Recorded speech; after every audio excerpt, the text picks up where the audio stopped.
Good morning, everybody. It is Tuesday, April 2nd. It's a beautiful morning here in Boise. The sun is out, not a cloud in the sky that I can see. In fact, I see the moon still up. The blossoms are blossoming, and it's just a beautiful day. I am here outside the Ada County Courthouse, where day 2 of jury selection is about to get underway in the Chad Daybell case.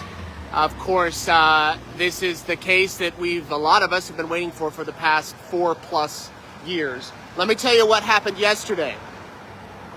There were 2 groups of 16 brought into the courtroom. Out of those 2 groups, out of the 32, 16 were selected to advance, if you want to call it that. Someone compared it to March Madness brackets. So you have the 2 groups of 16 that then end up being 16. Today, another group of 16 will be brought in. 8 men, 8 women. And those will be narrowed down too, and that will keep happening until we get to the magical number of 50. Once 50 people have advanced, then the preemptory strikes will happen, where the defense and the prosecutors get to whittle that number down to 18.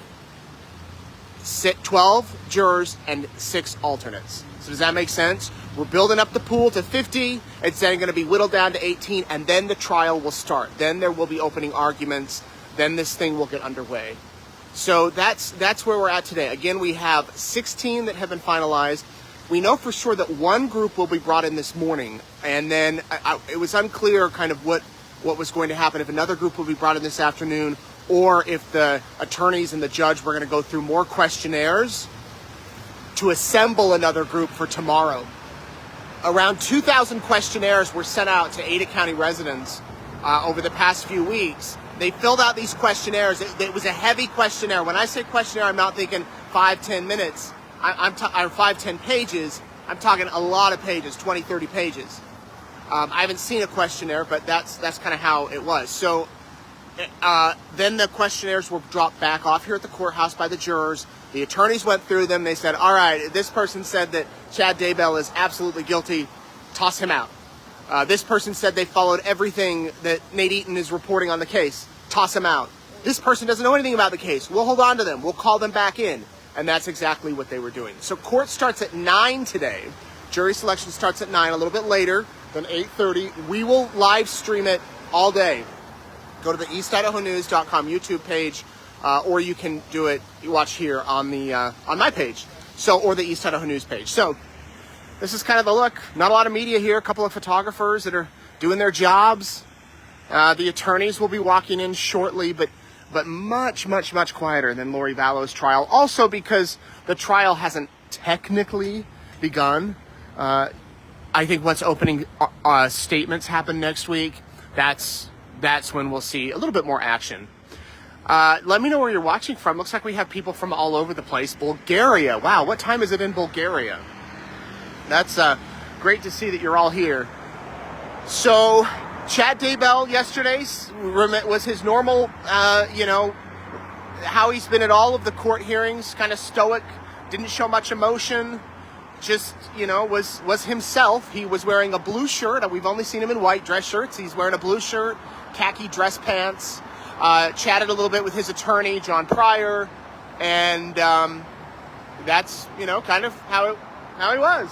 I wish I had more to say. It was interesting. Several jurors were dismissed yesterday for a variety of reasons, or I should say potential jurors, for weddings or graduations or medical issues. One woman is a former teacher, and she flat out admitted that seeing those autopsy photos would be triggering for her, would upset her, would make her extremely emotional. She says she plays them over and over and over and over again in her mind, and she can't get rid of it, and she would be so distraught.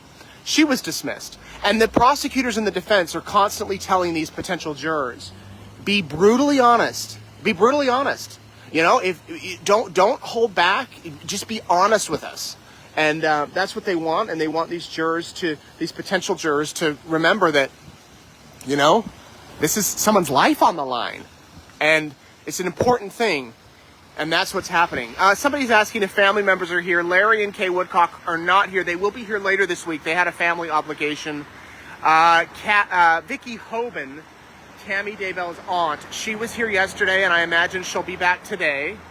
And that's it as far as family members. But again, once the trial picks up, once we have opening statements, once there's witnesses and victims and evidence, that's when I imagine more people will be coming.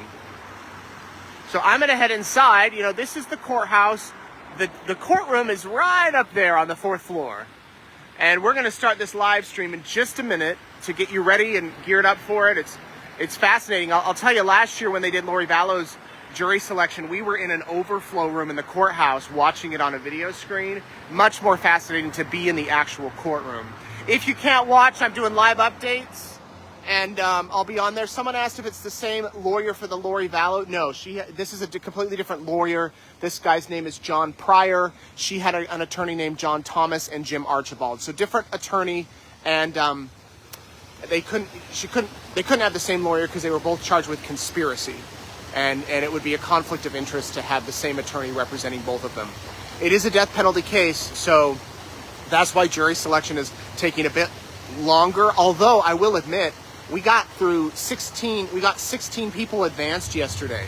Once you have to get to 50, so if they're able to do that every day, we could have a jury picked by Friday, and opening statements could start Monday. And that would be impressive for a death penalty case. Excuse me. I believe that they have planned 2 weeks for jury selection, give or take. So could be ahead of schedule, could run behind. I guess we'll see what's happening. Hello to Norway. My dad lived in Norway for 2 years. Hi there, everybody. So good to see you. I'm kind of hanging out here because I believe John Pryor is going to be walking up here any minute, but I need to get a seat in the courtroom. Any go-to snacks or candy this time? Well, yesterday I had a beef stick and a little tiny Rice Krispie treat square. That was good. It was really good. No, haven't had any Smarties yet, but I might need them to keep me awake in the afternoon. Not that it gets boring. It doesn't. But you know, I'll tell you the hardest part. I'm going to open up my heart to you. Sitting on wooden benches all day, and the benches are not comfortable. I'm used to standing, walking, being on the move, all of that. So this morning I did like a 45-minute run, and I go on a walk at night just to move my body. And you can't stand and sit in the courtroom. You got to be seated the whole time. That's probably the most challenging part for me.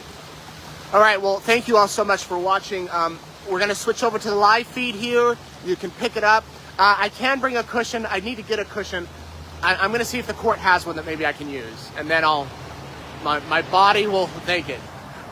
Canada, good to see you.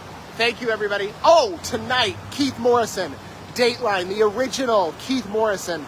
I'm going to be chatting with him, and it's going to be tonight, 6:30 Mountain Time on Courtroom Insider. Tune in. He's going to share all his thoughts about the Vallow case, the Daybell case, and his new podcast, which I just started listening to, and I can't get enough of it.